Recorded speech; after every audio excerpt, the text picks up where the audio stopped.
Is EUBANK Jr. versus Conor BENN in fact a disgrace, as Chris EUBANK Sr. has called it? One of our viewers, LS Vlogs, asked me for my take on the matter, and I have to admit that at first glance I did tend to agree with Chris EUBANK Sr., primarily because of the huge weight discrepancy between a middleweight, 160, that's his son, Chris EUBANK Jr., versus a welterweight, Conor BENN, 147 pounds. Now, as Charles Riley also very astutely pointed out, that with the 10-pound rehydration clause, 10 pounds on a 160-pound fighter is a different percentage of body weight than 10 pounds on a 147-pound fighter. Without doing the actual math, if you put 10 divided by 160, you're going to get a lower number than 10 divided by 147. I think the point Charles is making is that in terms of percent body weight, 10 pounds turns out to be a smaller amount for Chris EUBANK than it does for Conor BENN. Charles, if that wasn't the point you were trying to make, I apologize, but that's how I interpreted it. Chris EUBANK Sr.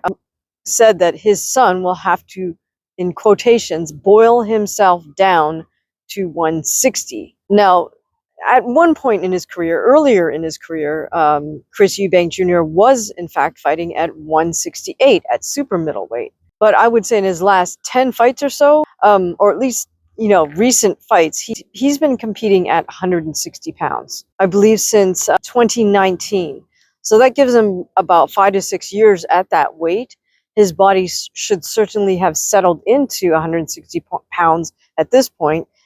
And he should know clearly what he needs to do to get his body to respond to make that weight at 160. Chris EUBANK Jr. is also he's 37 years old, so say from 32 to 37, he's been fighting at 160 pounds.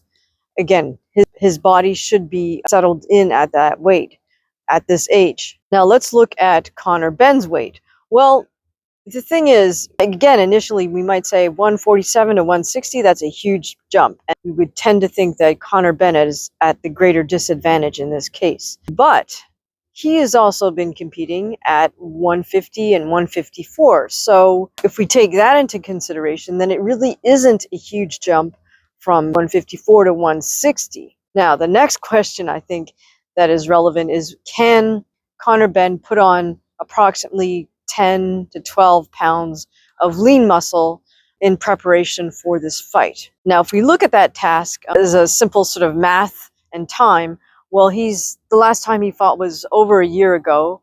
And so for a 147 pounder to put on 10, 11, 12 pounds of lean muscle over a year's time, however, I will add a few caveats to that.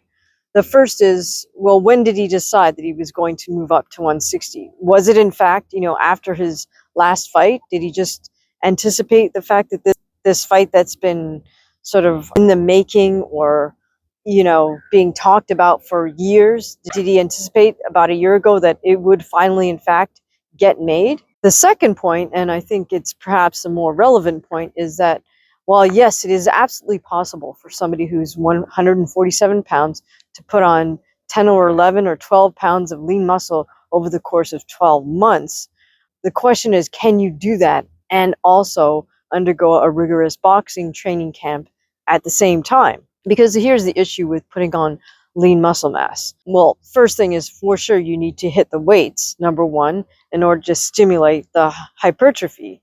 Second thing, of course, is you must address second and third points is you absolutely must address your nutrition and your sleep. We know that nutrition's critical for putting on lean muscle mass, because obviously those are the building blocks from which you are going to build those new muscle fibers. And sleep, of course, is incredibly important, because it's when you're sleeping that your body produces the growth hormone that causes the hypertrophy. Now, the issue for a fighter is that they should be putting in a huge amount of output, not just caloric, but they're burning up a lot of energy with their boxing training, whether it's doing their road work or the boxing bag work, the technical drills, and then, of course, the sparring. All of those activities are really not just eating up energy stores, they're also breaking down the body. My main concern for Conor BENN is that he may have put muscle building as a greater priority over his boxing training. I don't know. However, I can say this much just from observing, just from watching one of those videos that they put out, a day in the life of Conor BENN as part of the promo for this upcoming fight. It looks to me like he's put his strength and conditioning first thing in the morning. Says that they're at the gym at 5:30. He's running on the treadmill and doing his strength training. Second part of the training was a little bit later, I think around 7:30. Conor BENN and hit the track to do his sprints. And then later on in the early afternoon at about 2 p.m., Conor BENN was in the ring sparring. So now my concern with Conor BENN's schedule, that in fact is a typical day, is that he's put out most of his energy reserves in the morning with the strength and conditioning and then also the sprinting. That's two workouts under his belt before he steps in the ring to do the sparring. So you want to prioritize the sparring, you want to prioritize the boxing because that's what you're going to be faced with in the ring. You're not competing in a CrossFit competition. You're dealing with someone trying to knock your head off. So many moons ago, one of my strength coaches told me, he was also a competitive martial artist. He said, don't you ever put this weight training before or as priority over your martial arts training. He really stressed that. He really emphasized that. And he was like a high-ranking black belt as well as a track athlete and former military. But he really stressed that point to me. Don't ever put the weight training before you put your combat sport training, whether it's technical or sparring. And due to just my own work schedule and whatnot, at times I have in fact done that where I had to just do weights early in the morning and then go try to do a combat sport, whether it's boxing or MMA or jiu-jitsu. Had to do that in the evening. But I can also attest to the fact that that's not ideal. And in fact, that's why you've seen some of my little shorts where I'm doing my boxing training early in the morning. Somebody observed, I think it might have been Charles also, that there's nobody in the gym. I guess it's pretty early. And in fact, he was absolutely correct. It was probably about 5:30 in the morning. But again, the whole reasoning I did that is because I had to squeeze the boxing in before work and then go do my strength training after work. So I'm saying all that to just question, is Conor BENN putting the priority of putting on lean muscle mass, is he putting that ahead of his boxing training? And short answer is we won't know maybe until we see him in the ring.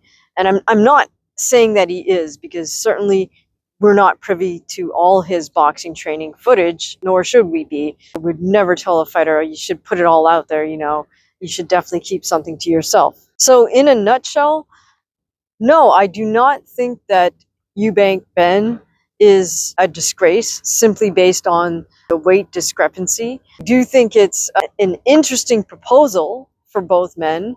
And I would say there's also other fights out there that are bigger disgraces than EUBANK Jr. versus Conor BENN. For example, all the fights involving he who shall not be named on my boxing channel. We won't mention either brother's name. That to me is a much bigger disgrace than EUBANK Jr. versus BENN. Now that said, are you guys in fact interested in a breakdown of EUBANK Jr. versus BENN? Who do you guys have winning this fight? Are you going to tune in on April 26th to watch this fight? Please let me know your thoughts in the comments below, and I appreciate you guys listening.